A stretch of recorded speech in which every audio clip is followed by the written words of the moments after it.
Welcome everybody to another episode of Cooking with Mario. My name is Mario DiMartino. I own the NEWBURG Deli in Nazareth, Pennsylvania. Also on William Penn Highway in Easton. Two great locations. Come on down and see us. Today I got a nice dish for you that could dub one as an appetizer, two as a main entree.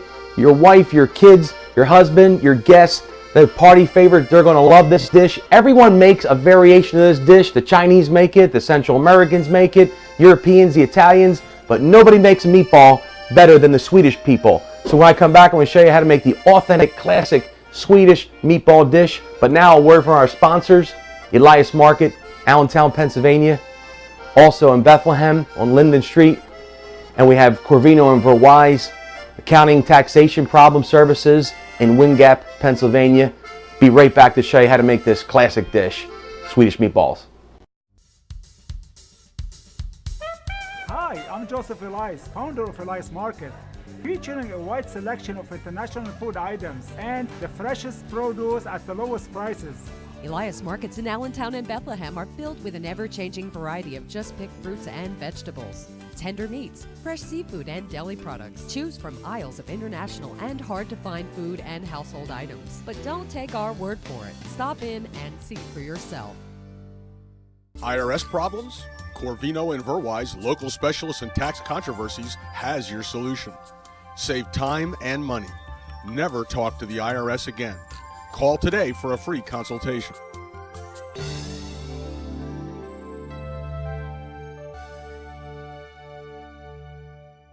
Okay, back to the Swedish meatball. You know, everyone likes Italian meatballs, red sauce, but after a while you kind of get tired of that. You want to make a meatball dish that your family will love, that'll change the way they view ground beef and this international cuisine affair that we're trying to complete here. So, the Swedish meatball, it comes in two stages. The first is making the meatball itself. The second is the sauce. It's no different than any other culture, but it's a little complicated, but I think you could do it. There's a lot of gathering of ingredients here, and I'll go through them real quick for you. First of all, you want to have a nice selection of bread filling. You want to have some milk. You want to have some butter, all-purpose flour. We've got beef stock or bouillon base, soy sauce, heavy cream. We'll talk about Worcestershire sauce in a minute. Over here we've got two very critical spices, nutmeg, allspice, already prepared for you. We've got ground pork on the fatty side, and we've got ground beef, 80-20. One egg, one all-purpose white sweet onion, salt and pepper to taste, a couple pans, and some beef stock, and a little bit of frying pan there to render off some onions. We'll get started on how to do this. The first thing is you want to find the secret to a good Swedish meatball is the stuffing or the bread filling, milky type base that you give the mixture. And I really think that adds to the tenderness of the meatball. And that starts with some good bread stuffing. In this case, I'm taking some stale bread from the deli, a day old, and I'm going to skin it, take all the crusty aspects off the bread. This will be a good portion of our initial mix. The Swedish meatball, goes back a lot of years, several hundred years. And, the Swedes, when you think of, elegant cuisine, or high-end restaurants in New York City, what have you, you don't typically think of Swedish. I think they really haven't given it a lot of notoriety, but they make some awesome dishes, as I've done some research. And, this Swedish meatball dish is so popular across the world in every ethnicity that Sweden has determined that June 6th of every year is National Swedish Meatball Day, if you will. And it's their national dish. It's very coveted. There's a lot of ways to make it. But today is very traditional, maybe a slight variation. So we've got that bread, as I've shown you, and we've put it in that fashion there. You can put the rest to the side. You get the picture with that. Our next part of the episode will be that onion factor. We're going to get a basic White all-purpose. Watch your hands. White all-purpose. This probably isn't the best knife for it. I need a nice chef knife. I'll get one over here while I'm at it. I've got that kind of knife. What am I doing here? So you want little tiny fine shreds of the onion as we cross hash it a couple ways. You know, they do a culinary style. You can cut it any way you want. No one's gonna be upset if your onions are, you know, have a little bit of a different shape to them. So we're gonna get these onions. We're gonna caramelize them. Put them right in this hot pan over here. That's where a little bit of that butter comes in. Take a dab. In this case, it's a big dab. Right in that pan there. Yeah, I was first exposed as a kid to the Swedish meatball sensation. You know, as you were too on the famous TV show, The Muppets. And you know, there was the Swedish chef everybody remembers, and he talked in the Swedish brogue, if you will, or vernacular, and nobody could really understand him. And I didn't think it was poking fun at him. It was just comical the way they portrayed the Swedish culture. And you know, this Swedish meatball scenario really didn't come to the Western people, we'll call it the States, you know, until like the late 1960s.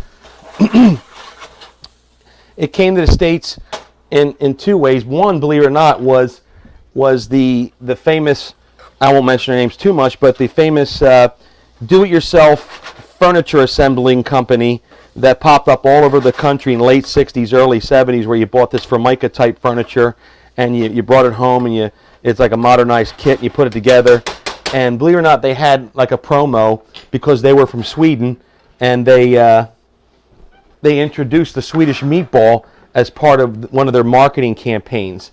And then obviously after that, culinary giants like Julia Childs, she picked up on it and she ran with it, and before you know it, Swedish meatballs, it kind of outdid the traditional European Italian meatball thing in America, and people were having fondue parties all over the country, and they just fell in love with this taste of this gourmet Swedish meatball. Just did this dish a couple days ago for someone in an open house and went really well, and love this stuff. You know, the Swedish cuisine is fairly a simple cuisine. As we let those onions render off, we'll start to put together our mix. Our mix is going to consist of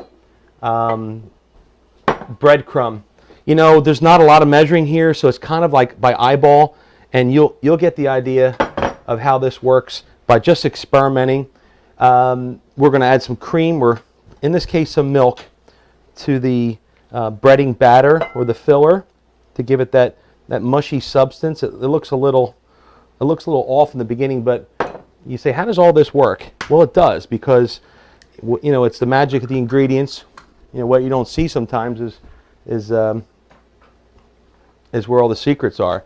So we can get a spoon and an egg, and we can mix that mushy base around a little bit, making it not a liquidy, but like a mashy type substance,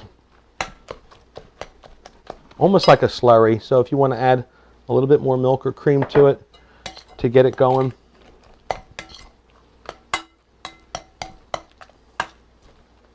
A lot of famous people came from Sweden. I don't know if you know that. You know, we got the famed tennis player champion from the 80s, Bjorn Borg. I'm pronouncing his name probably incorrectly. We had the famous actress in the 50s, Anne Margaret. Ingrid Bergman was another one. But I think the most notable Swede that we would all relate to would be Alfred Nobel, the great engineer, scientist, what have you, from the 19th century, in which we get the Nobel Peace Prize. So there's a lot of great things that come out of Sweden. They even make cars over there. You know that? They got the Volvo and they got the Saab, or you call it the Saab, and two great cars. And they know what they're doing with the engineering, and they got a lot of culture. And it's something we all need to learn more about, because they're really undervalued as a culinary giant in the European world. And I like to experiment more with them and learn more about them, because we get so stuck on our little myopic world of how to cook, whether it's Latino or Italian or even French. We forget about the other cultures. So today is kind of like Swedish Day, and it's a great culture. So we've got the egg mixture. We've got the bread. Now we're going to add the beef. Here you want 80-20. You don't want real lean beef, 90-10, because you're defeating the purpose. Because you're going to blend the pork, which is a fattier meat, into the beef to give it that real juicy effect. So in this case, I can put the whole, use your hands in this instance. There's no real cultured way to do this. I'm going to do it the sanitary way because my culinary chef is looking at me. You just gotta do it. And we're going to mix the pork in with it, which is 2-to-1 combination. 1 pound of beef to a half a pound of pork. And that'll get you the right mixture you're looking for. Then you're going to have to add your spices at this point. Your spices are going to be nutmeg. Comes from some kind of a seedy type plant, Central America. It's dried and killed. Nutmeg. About a half a teaspoon. Need to dry my hands there. Allspice. Interesting spice. I often wondered years ago, what is allspice? Is it just a bunch of spices all mixed together? No, it comes from a plant in Jamaica, believe it or not, and it's called the pimenta berry. And the pimenta berry grows on this green leafy bush or tree, and they dry this pimenta berry. And it was first discovered by Columbus on his second voyage to the Americas, and he brought it back to the Queen, if you will, and they dried it and they tried it and they just loved it. So they started calling it Jamaican pepper, and it's really got this unique flavor. Some people substitute the allspice with the Middle Eastern spice, cardamom, and I think it's okay if you're from that region, but the allspice really is the traditional, and that's what you want to stick with. We need salt and pepper, obviously. Every good dish has a little bit of that. Cracked brown is pretty good. Cracked brown pepper. Then we're going to go into the not so pretty part, and that's the massaging of the product. And if you find that your meatballs are a little too moist, maybe in this case they are, you can do one of two things. You can add more of those bread cubes, or you can add some bread crumb. In this case, I think I've got a consistency. It's a little on the pasty side, so I want to add just a little bit of breadcrumb, just some general unseasoned breadcrumb to thicken it up some. You can spoon it at this point probably. There you go. It looks like it's cooperating a little bit.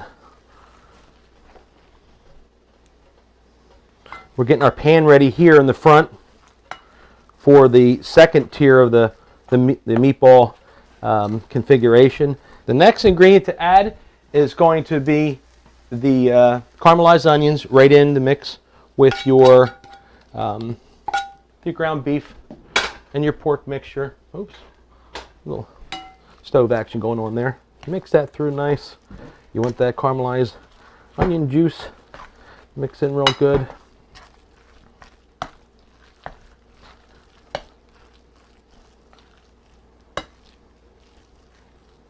Okay, so we get some of these plates out of the way. Next effect is going to be putting them in the oven. So you want about 1 ounce on a meatball. You're going to get it. You're going to have hands that are slightly wet, and you're going to keep one hand stationary and the other hand is going to rotate like that, and you're looking for a round 1 ounce meatball effect. They're going to vary in size. So now you want to make this for dinner and you want to put it over some wide mouth noodles. Way to go. I'm making this right now as a kind of an appetizer, but in a dinner fashion. It'll be served with a side dish, and typically in the Swedish culture they eat a lot of potatoes. It wasn't until the 1950s that rice and pasta and things like that were introduced to the Swedish people in bulk, if you will, or in mass. But a lot of potatoes. They use a lot of berries in their cooking, a lot of cream, lots of wild game. They do wonderful things with wild reindeer, believe it or not. You might not be accustomed to that, but it's really a treat in Sweden to eat that. They made cinnamon buns in Sweden. That's where they originated from. The word smorgasbord in the food world comes from Sweden. You know, a lot of great things come from this country, and we kind of underestimate the historical culinary value of Sweden. So you get the idea of how I want those meatballs to be layered into this Pyrex, if you will. And I had that going. In the interim, we're going to take that and we're going to put it in the oven. Let's assume that's full. I have one already made for you, so we'll get that visual prospect in a few minutes. Now we're working on the roux factor. We're going to get our butter.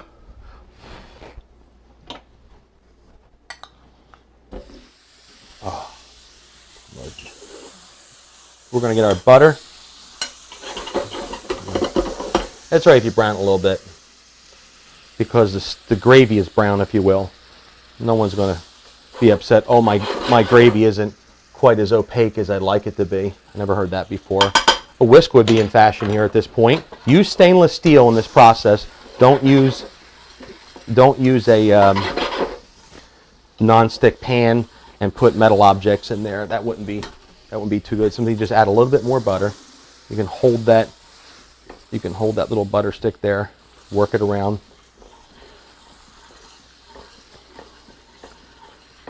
Okay, we're kind of ruining things up a little bit. Just depends on how thick you want it.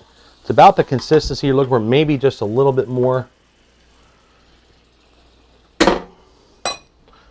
Work it around. Work it around and shake your pan a little bit. Doesn't hurt to do that. I like a brown, buttery consistency. Next thing you're going to do is add your beef stock. We've got some already prepared beef stock into the program.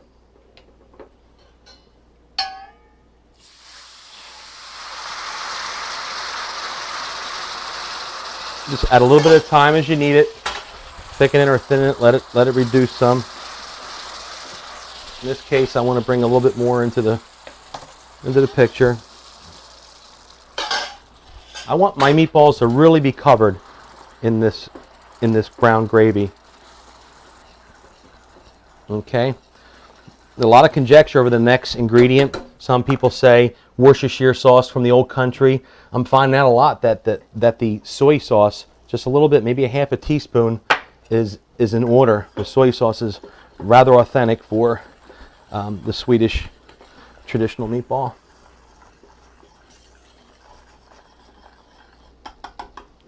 Black pepper is another nice little ingredient to there. Salt is already in that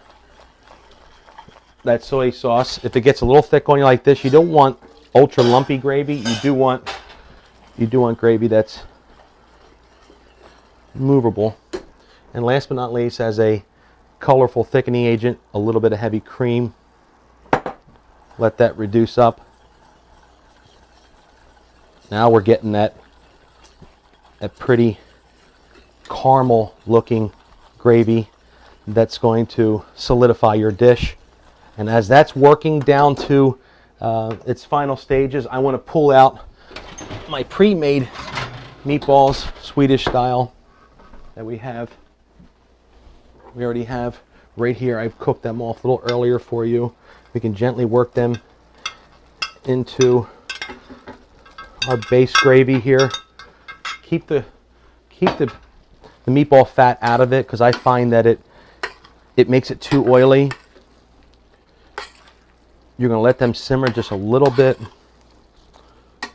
Makes a great party dish, fondue type thing with those long skinny forks and the warmers. You can make them even a little smaller if you're trying to keep the portions low. And as that simmers, we're almost into our final stages of serving up this great dish. You know, I'm going to remove some of this stuff here. Wipe down my counter. Get my plate ready for that. Swedish meatballs, they really are a treat. I'm so grateful that you could join me on this episode, and I'm going to put it together and show you how to do it traditional style in Sweden. Now typically they have potatoes, so I've got some golden buttered potatoes here with that Swedish meatball I've got the golden butter potatoes garnished with a little bit of dill, fresh dill. Fresh dill. We're going to plate up Swedish meatballs.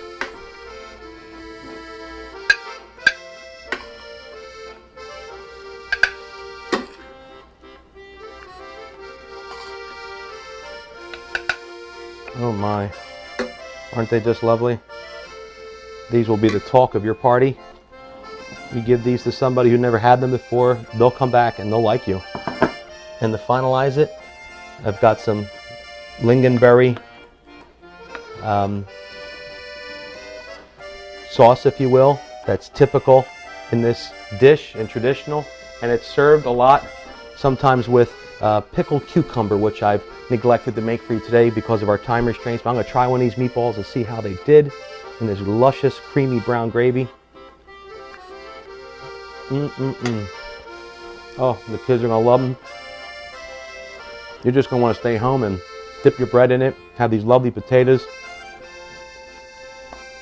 And what a hearty meal. I thank God for the Swedish people who give us this great tradition. I'm glad that you came by today and took a look on how to make this simple dish. It takes about 20 minutes, half hour, very economical, and you should add this to your cooking repertoire. This is Mario from the NEWBURG Deli. I'm so glad you came. I look forward to seeing you next time for another great dish or appetizer or something to wow your guests next time. All the best to you. God bless. You take care.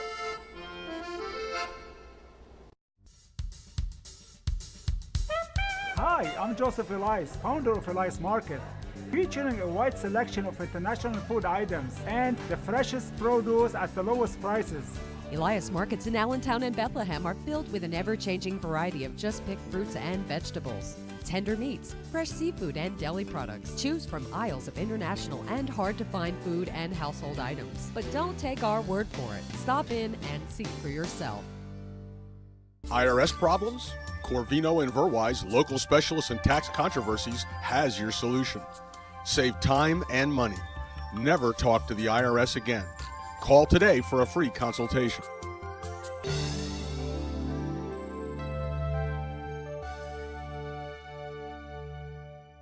Today's product is the deep dish French crust baguette pizza. So I take these personal pans here, I line them with a little bit of shortening, if you will, and I take this secret dough recipe. I can't really share it with you. You're going to kind of have to figure it out yourself, but when you figure it out, it'll work great for you. You're going to take the dough and you're going to make it room temperature after you've made it and proofed it and kneaded it. You're going to put it in this little 8-inch pizza shell, pizza case, and then we're going to gently roll that pizza in that round case, and this keeps it formed. You don't have to go through the whole gyrations of being, Joe New York City pizza flipper. You could be Susie Homemaker, have fun with this product. Okay, the first one is we're going to make the German pizza. Now the German pizza is not really from Germany. The folklore has it that back in 1948 or 49, there was a bar on the south side of Easton, Pennsylvania, Northampton County, and they used to serve great cheesesteaks. And in that process, they also had little, pizzas in the back room. And this fella came in who wasn't Italian. He was a local Pennsylvania Dutchman, and he said, "Hey, Guido," that I'm assuming that's the shop owner's name. He said, "What's the probability of you putting some cheesesteak, in your pizza?" And he said, "Well, I never heard that before." We said, "Well, give it a try." So they took a little cheesesteak meat, and they sauteed it up with some steak, a little fried onions, okay? And they worked it. Then they came back and they made a traditional pizza where they got the pizza shell, or in that case it's probably a large New York style pizza. They put a little base of cheese first. Little base of cheese. Then they got the bistecca. They went in with the bistecca. You want very tender, high-grade steak to make this product. We do this at the deli, and people are really raving about the quality of this introductory product. We go back to a little bit more mozzarella cheese. It just makes everything taste good, mozzarella. Okay? One of the secret ingredients on this is, believe it or not, is these banana peppers. Now they come large rings. I don't like it when they're large, so I make them a little fine. I'm kind of into the, pardon the pun, the finery of things. So I put the banana peppers diced real fine. I go back to the raw onion factor again. Got to have that raw onion in there. Don't worry about, you know, the pungentness of raw onion. The oven will cook it off. It'll make it nice. Okay? And then after that, a little bit of seasoning. And she is ready to go right in the oven. Our first little product. Look how fast that was to make that at the NEWBURG Deli. Our second pizza, folks, is going to be the bruschetta pizza. We're going to make the bruschetta pizza. And it's kind of like a white pie in that it's devoid of a red sauce. In this case over here, I had the red sauce for the first German pizza, which is really a crushed tomato. You want to make it salsa alla crude, meaning you want raw sauce. That's a secret to a good pizza sauce. Never cook a pizza sauce. You kill it.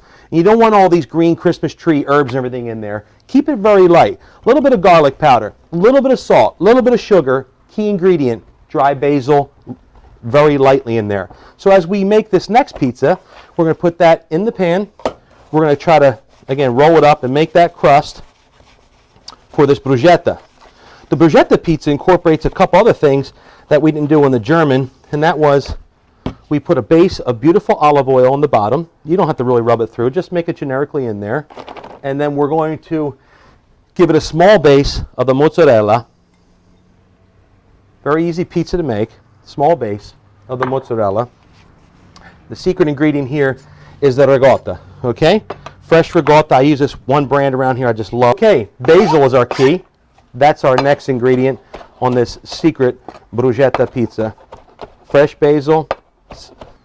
Don't forget our fresh diced tomatoes that are in there. Fresh diced tomatoes. Be generous with the tomatoes because we're lacking a sauce. We need some sort of hydration, liquid product in there, if you will, to take away the heavy starchiness of the product. Okay, now we're going to get this little trusty jigger here that I have, if I can get it loose, and that's got that fresh pulverized garlic. I mean, that's really a key there. Fresh pulverized garlic. Finely diced onions that I had prepared for this pizza. A little bit of a secret ingredient right here is this, you know, my chefs at the restaurant call this the kiss of Mario. It's this NEWBURG Deli oil. It's organic. It's from Avellino, Italy. I put it on everything. I just love it.